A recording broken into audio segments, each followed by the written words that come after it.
Hello, welcome. In this episode, we're going to talk about situational leadership. I listened this weekend to a podcast by Dr. Marshall Goldsmith. He discussed situational leadership and the legacy of Paul Hersey, the founder of the Center for Leadership Studies. And as most of you know, that Dr. Goldsmith is a renowned business educator and a coach, and he's one of the leading experts in the field of leadership. What is situational leadership?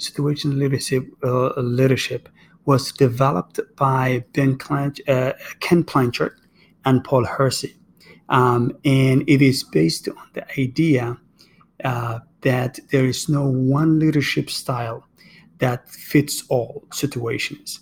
Your leadership style has to change based on the situation and the employee that you are supervising, especially the level of experience of the employee that you are supervising. You cannot use the same leadership style to a brand new employee who has no experience and 20 years experience employee. You cannot use the same style. Okay. So the key points that I have learned from this episode was that situational leadership is based on two things: the developmental level of the employee and also the leadership style of the leader. If you look at the developmental level of the employee, there is a 4 developmental stages. The employee could be in D1, which is developmental 1, could be in D2, D3, and D4. D stands for the developmental level. So when the employee is in D1, they are still developing. D2, they are still developing. When they get to a point to D4, they are fully developed. Okay? So if you look at the leadership styles, in each developmental stage, there is an appropriate leadership style. For example, S1 is appropriate for D1, which is developmental level 1 for the employee. S2, which is more coaching, is appropriate for D2. S3, which is more supporting, you're giving more support, is appropriate for the employee who is in D3. And S4 is appropriate for D4. Okay, so if you look at how they are compared, like a D1, if the employee is in D1, they are brand new. They don't have a whole lot of experience, but they have some good qualities. They are optimistic. They are usually excited because they are new to the job. They are eager to learn. They're very enthusiastic for the most part. So as a leader, you need to tap into those qualities and use them to your advantage. Give them a clear goals and roles. Recognize their enthusiasm and excitement. Give them timeline and priorities. Explain to them what good looks like in the company they are working in. Give them clear action plans. So use those ones and give them more direction so they can develop. When the employee moves to D2, they kind of know a little bit about work right now. They take a little bit more responsibility, but they could get into a situation where they sometimes get overwhelmed. They could be confused sometimes. They could be demoralized if you don't pay attention to them. They could be frustrated. So you have to make sure that you have to use a different style, a different leadership style, so that you can help this employee to get through this situation. Some of the things that you could do with is that give them a clear goals, give them a different perspective of what they do sometimes. Give them a feedback on a regular basis. If they make some progress, praise them. Give them recognize their effort. Okay, help them to analyze what success means and what failure means, so that they can develop themselves.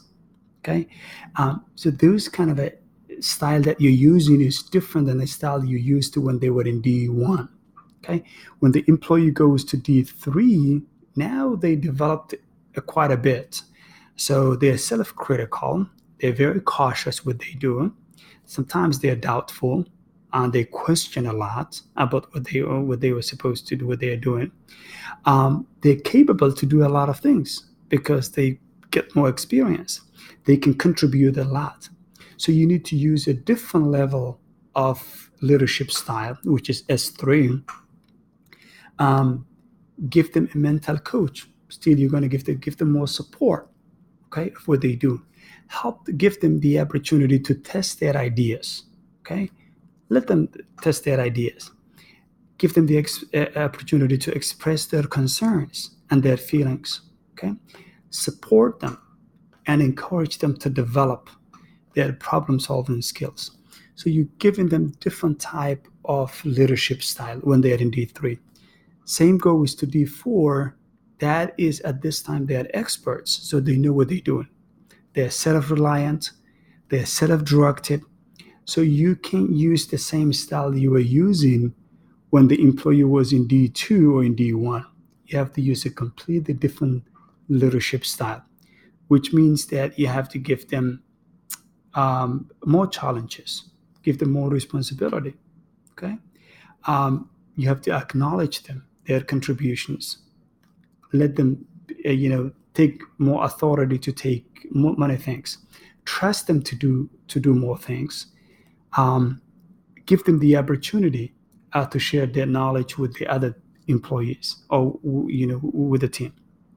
Okay, one of the key things that I have taken away from this episode was that you need to understand your employees and the situation you are in, and then be ready to change. Okay? In this episode, it inspired me so much where I need to conduct more research on situational leadership, and I need to observe people who apply situational leadership and learn from them. Okay?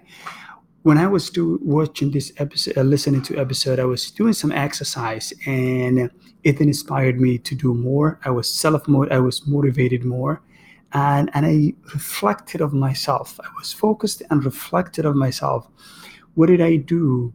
Did I use the same style when I am in the leadership role? Okay, some of the things that the exercise helped me to tune in was that it reduced my stress level. I was kind of a little overwhelmed at work and also the assignments at this day. So it reduced my stress level. And I was so energetic after I finished this episode. And there was a research that has been made that uh, exercise always reduces your stress. It reduces your stress level. Okay. So thank you so much. This is going to be the end for this episode, and see you next time. Bye bye.